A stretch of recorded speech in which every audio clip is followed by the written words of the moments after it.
Welcome to my channel sas.abinfotech.com. Today we will discuss classification of variables in SDTM and why we have to use them in clinical trials. Let's start. SDTM variables are classified depends upon its role. Here we have 5 types of variables. Identifier variables, topic variables, timing variables, qualifier variables, rule variables. Again, qualifier variables are classified into 5 types. Grouping qualifiers, result qualifiers, synonym qualifiers, record qualifiers and variable qualifiers.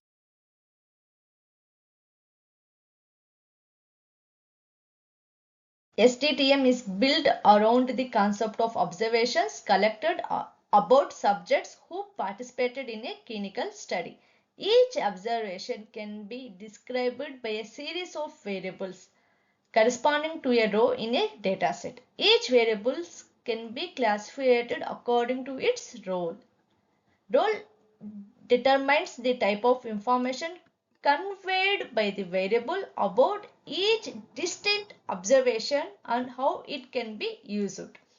Variables are classified into 5 types, right? Let's discuss one by one. First is identifier variables. These are the variable which identifies the study, subject, involved, domain and sequence number. These are the examples which is mainly used to identify the record.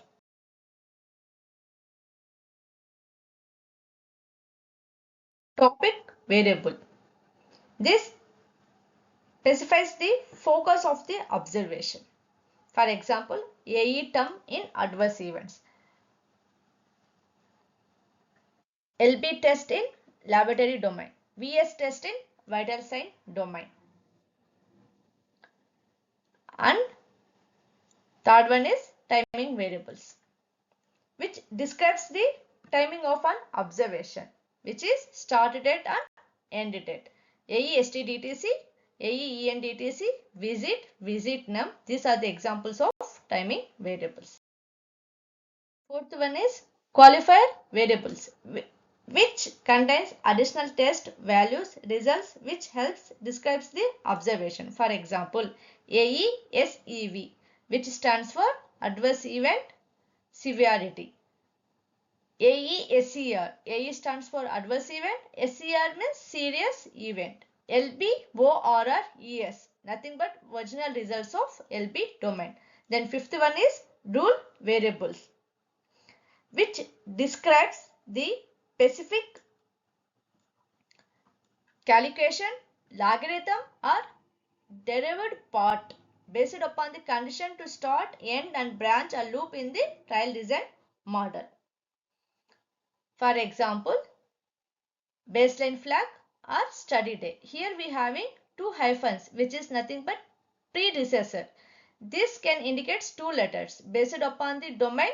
If this baseline flag is belongs to trial design domain, then we can indicate TVTS. Like that we can use these two hyphens based upon the domain. We can use letters here. Every domain we can indicate with two letters in SDTM.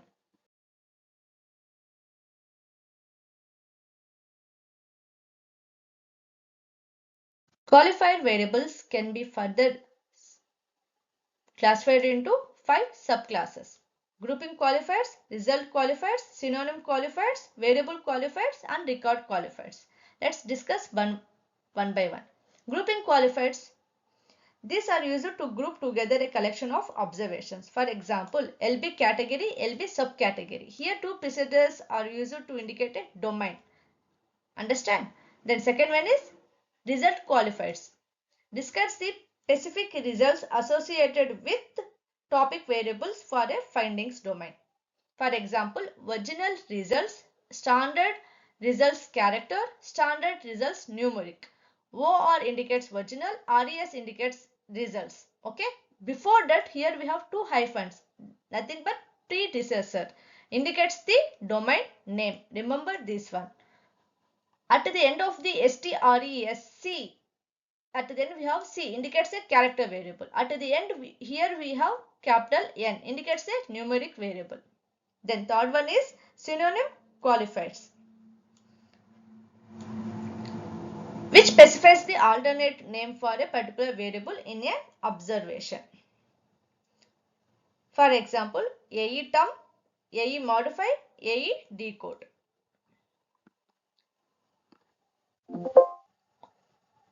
Which are equivalent terms for treatment term based upon the topic variable.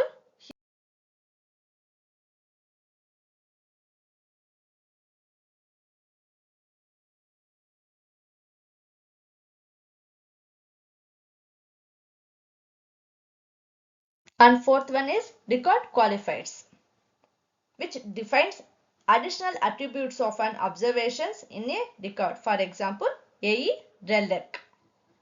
There are so many examples are present. If you want, you can just have a look of SDTM IG. Then fifth one is variable qualifiers. This variable further describes the value of an observation in a record. For example, lab units, LB, ORR, ESU.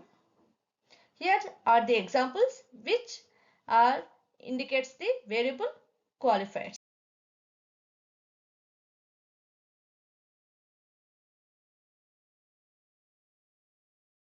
Thank you so much for watching. Don't forget to like, share and subscribe for more clinical SAS videos. Thank you once again.